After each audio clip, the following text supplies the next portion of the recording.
कि 19 साल की उम्र में जब मैं अपने शहीद पिताजी के टुकड़े घर लाई तो मोदी जी इस बात को समझ नहीं पाएंगे कि मेरे पिताजी को विरासत में धन दौलत नहीं मिली, मेरे पिताजी को विरासत में शहादत की भावना मिली।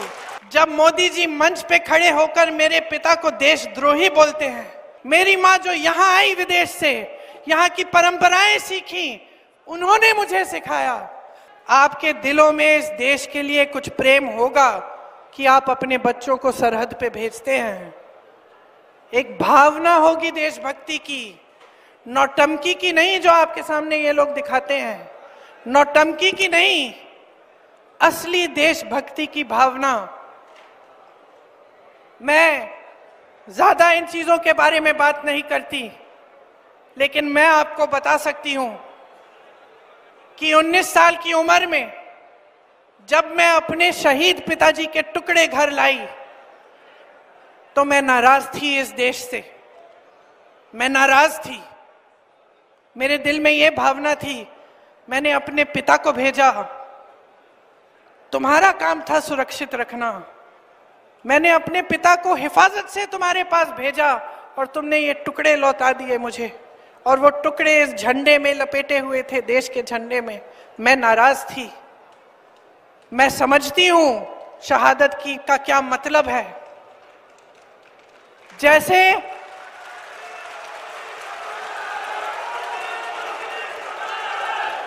आज मैं 52 साल की हूं, आज मैं 52 साल की हूं, पहली बार मैंने ये चीज सार्वजनिक ऐसे मंच पे कही है।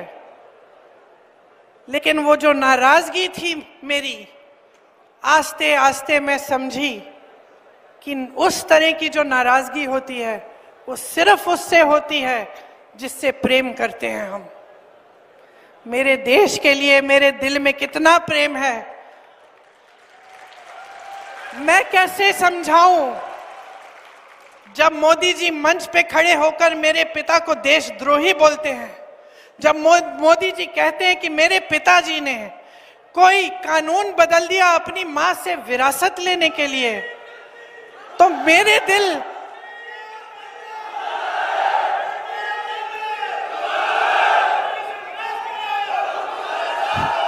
तो मोदी जी इस बात को समझ नहीं पाएंगे कि मेरे पिताजी को विरासत में धन दौलत नहीं मिली, मेरे पिताजी को विरासत में शहादत की भावना मिली। आप समझ सकते हैं, आप समझ सकते हैं। इस देश के किसान हो, इस देश की मिट्टी आपने सींची है अपने पसीने से, अपने अपने बेटे भेजे हैं सरहद पे। जब आपके बेटे शहीद होते हैं इस देश के लिए तो मैं जानती हूं कि आपके दिल में क्या भावना है, क्योंकि वही भावना मेरे दिल में है। जो पुलवामा के शहीद हैं, जब वो हुआ, पुलवामा का हुआ, उनमें से कुछ परिवार यूपी के थे।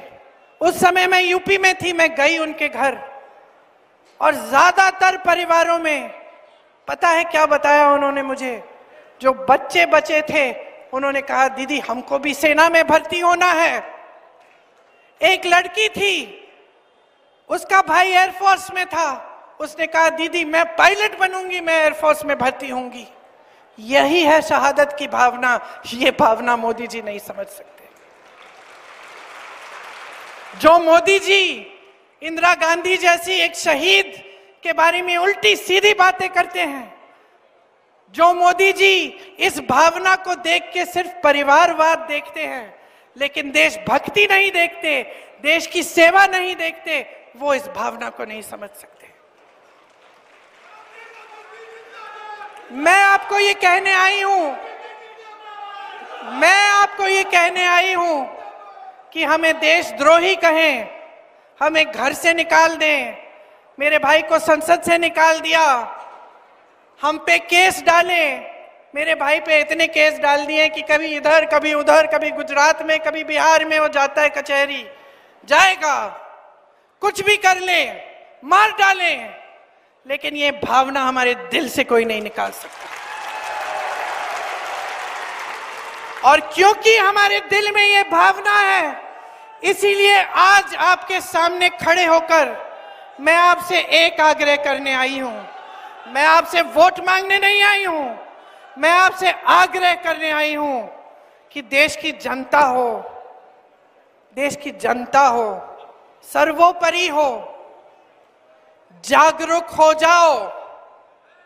जो टीवी पे दिख रहा है, जो रोज रोज सिखाया जा रहा है, जो रोज रोज दिखाया जा रहा है, जो प्रचार किया जा रहा है, जो बड़ी बड़ी होर्डिंग्स लग रही हैं, वो सच्चाई नहीं है।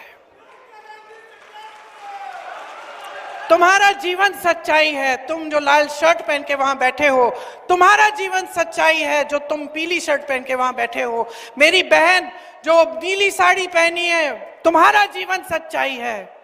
सच्चाई वो है जो तुम जी रहे हो। सच्चाई महंगाई है, सच्चाई बेरोजगारी है, सच्चाई एक सरकार है जिसके हित में इस देश का गरीब नहीं रहा। इस सच्चाई को पहचानो। ये देश किस दिशा में जा रहा है। इस देश के नेता कितने निकम्मे बन गए हैं कि जब आपके सामने आते हैं 10 सालों के राज के बाद आपको एक चीज नहीं गिनाते जो इन्होंने आपके लिए की। आपको सिर्फ धर्म की बात बताते हैं, वो बात जिससे आपके जज्बात उभरे, जिससे आपको लगे कि मेरे धर्म पे कुछ आंच आने वाली है, जिससे आपको लगे कि कोई मेरे धर्म के साथ खिलवाड़ कर रहा है। क्यों करते हैं?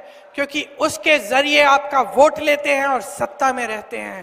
पहचानिए इनको, इनकी सच्चाई को पहचानिए। हम सब धार्मिक हैं। इस देश में कोई ऐसा नहीं है जो धार्मिक नहीं है। इंदिरा जी ने मुझे सिखाया पूजा करना।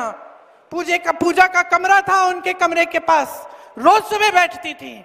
इंदिरा जी ने सिखाया। राजीव जी के साथ में मंदिर जाती थी।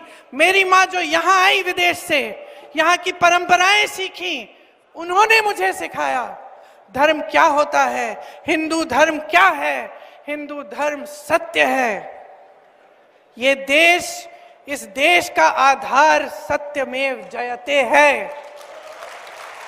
हम जान देते हैं, हम सरहद पे जाते हैं तो सत्यमेव जयते नाम मुंह में लेकर, हम ये लफ्ज मुंह में लेकर जाते हैं, दिल में लेकर जाते हैं। और ये लोग आपके साथ खिलवाड़ कर रहे हैं। जब जब चुनाव आता है इनकी बातें सुनिए। कभी कहते हैं कि कांग्रेस पार्टी आपका मंगलसूत्र चुराने वाली है, कभी कहते हैं कि एक्सरे लेकर, एक्सरे मशीन, मोदी जी कह रहे हैं, देश के प्रधानमंत्री। मुझे तो यकीन ही नहीं हुआ, मैंने टीवी यूं घुमाया कि हो सकता है कुछ गलती है। आपको कहते हैं कि एक्सरे मशीन लेके कांग्रेस पार्टी आपके घरों में घुस के आपके मंगलसूत्र, आपका सोना, आपकी संपत्ति ले जाएंगे। ऐसी फिजूल की बात आपने सुनी है? 55 सालों के लिए कांग्रेस पार्टी की सरकार चली इस देश में। कभी किसी ने आपके मंगलसूत्र चोरी किए? कभी किसी ने आपके घर में घुस के आपका सोना चोरी किया? इंदिरा जी ने अपना सोना दिया देश के लिए जब जंग थी। मेरी मां का मंगलसूत्र इस देश को कुर्बान है। कोई कांग्रेस पार्टी आपका कुछ छीनने वाली नहीं है। इंदिरा जी ने पट्टे दिलवाए गरीबों को। इन्होंने ये सिलसिला बंद किया पट्टे दिलवाने का। जमीन छीन के बड़े बड़े खरबपतियों को दी। अभी मैं छत्तीसगढ़ के कोरबा से आई हूं, वहां कोयले का खदान था, जमीन थी गरीबों की, जमीन भी ली, खदान भी लिया, दे दिया खरबपति मित्रों को। आज रोजगार नहीं मिल रहा है वहां पे लोगों को। और ये कहते हैं कि हम आके आपकी चोरी करेंगे। समझ लीजिए कि क्या हो रहा है देश में। आज तो उन्होंने इससे भी बड़ी बात कह दी। सुनिए, ये देश के प्रधानमंत्री हैं, उनके पद की गरिमा है, एक गंभीरता है। उस पद पे ऐसे ऐसे महापुरुष बैठे हैं जो शहीद हुए देश के लिए, जो आपके सामने आकर इधर उधर की उल्टी सीधी बातें नहीं करते थे। और ये प्रधानमंत्री जी नरेंद्र मोदी जी आज इस देश की जनता के सामने आकर कहते हैं, आज ही की बात है, कि सावधान रहो, अगर तुम्हारे पास 2 भैंस हैं तो कांग्रेस पार्टी आके एक भैंस चुरा देगी। बताओ। मैं चुनौती देती हूं, मोदी जी को ये जो आवारा पशु की समस्या इन्होंने बना रखी है ना, पूरे यूपी में, मध्य प्रदेश में, एक आध भैंस इकट्ठी करके गौशाला में रख लें, बंद करवाएं ये सब जो आवारा पशु की समस्या है आपकी। गौशालाएं बनाएं, गौशालाओं को मजबूत बनाएं, जैसे छत्तीसगढ़ में कांग्रेस की सरकार ने किया। मालूम है आपको, कांग्रेस की सरकार ने छत्तीसगढ़ में ऐसी गौशालाएं बनाए जिसमें से महिलाओं को आमदनी मिल रही थी, गोबर खरीद रही थी सरकार, ताकि उन जानवरों की भी देखभाल अच्छी तरह से हो और आपको भी समस्या ना हो। बात यह है कि जब नीयत ठीक होती है तो नीति भी ठीक होती है, जब नीयत गलत होती है तो नीतियां भी गलत होती हैं। आज नीतियां इस आधार पे नहीं बन रही है कि आज का आम आदमी, इस देश का साधारण व्यक्ति कैसे जी रहा है, क्या संघर्ष कर रहा है। आज सरकार की नीतियां बड़े बड़े खरबपतियों के लिए बन रही हैं। अब मैंने खूब लंबी बातें कर ली, आपने बहुत ध्यान से मेरी बातें सुनी, मैं देख रही हूं। मैं आपसे सिर्फ ये कहने आई थी कि जागरूक बनो, गहराई से इन बातों को समझो। जो बेवकूफ बनाने की कोशिश कर रहा है उसको पहचानो। जिसने सालों के लिए, दशकों के लिए, पीढ़ियों के लिए आपके लिए काम किया, जो कन्याकुमारी से लेकर कश्मीर तक पैदल चलता है ये कहने के लिए कि ये देश एक है, जनता को बताने के लिए कि हम सब एक परिवार है, हम सब भाई बहन हैं, उसको पहचानो और अपनी सच्चाई, अपनी असलियत को पहचान के ये जो कीमती वोट है जो संविधान ने आपको दिया है, इसको आप एकदम विवेक से इस्तेमाल करो। और मैं ये नहीं कह रही हूं कि किसी नेता के लिए अपना वोट दो, मैं ये नहीं कह रही हूं कि मेरे लिए अपना वोट दो, कि कांग्रेस पार्टी को ही जाना चाहिए। मैं कह रही हूं अपने विवेक का इस्तेमाल करो, पहचानो असलियत को। और ये जो वोट है ना, ये अपने अधिकारों को मजबूत करने के लिए, अपने पैरों पे खड़े होने के लिए, अपने भविष्य को मजबूत बनाने के लिए, इस देश के भविष्य को बुलंद बनाने के लिए डालो, इस देश के संविधान को बचाने के लिए डालो, इस देश के अधिकार, आपके आरक्षण को बचाने के लिए डालो। ये आपका वोट बहुत कीमती है, इसको हल्के में मत लेना, इसको हल्के में मत लेना। कुछ भी करिए, लेकिन पोलिंग के दिन जब आप पोलिंग पे जाएंगे 2 मिनट के लिए, या 2 मिनट नहीं 2 सेकंड के लिए जरा चुपचाप आप खड़े होकर सोचिए कि मेरा वोट किसको जा रहा है। इतने बड़े प्रधानमंत्री हैं, मैं पहले कह रही थी, इनके जो नेता हैं कहते हैं कि अरे वाह मोदी जी जैसा कोई नहीं, ऐसे चुटकी बजाएंगे सारे जंग बंद हो जाएंगे दुनिया में। वाह, तो चुटकी बजाएं, रोजगार दें, चुटकी बजाएं, महंगाई कम करें, चुटकी बजाएं, नया अस्पताल बना के दें, आपको संस्थाएं बनाएं, जैसे पंडित जवाहरलाल नेहरू से लेकर सारे कांग्रेस के जितने भी नेता रहे प्रधानमंत्री उन्होंने बनाए। IIT, IIM, एम्स, ये सब किसने बनाया? ये चुटकी बजाते रहे और आप खाई में रहे और खड़े रहे, आप संघर्ष करते रहे, आप गरीबी में धंसे रहे, आपको मदद करने के लिए नहीं आए। ये बात समझ लीजिए भाई और बहनों।